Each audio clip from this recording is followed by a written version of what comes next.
चैत्रपालवीन नटली नवी ही पहाट, धग धग त्या उन्हा मंदी चैतन्याची वाट।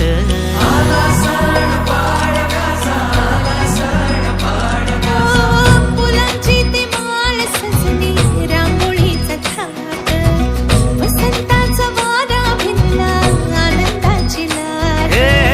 मनात भरा सारा गोडवा नात्याचा, बाण मराठी हा उजळ माथ्याचा।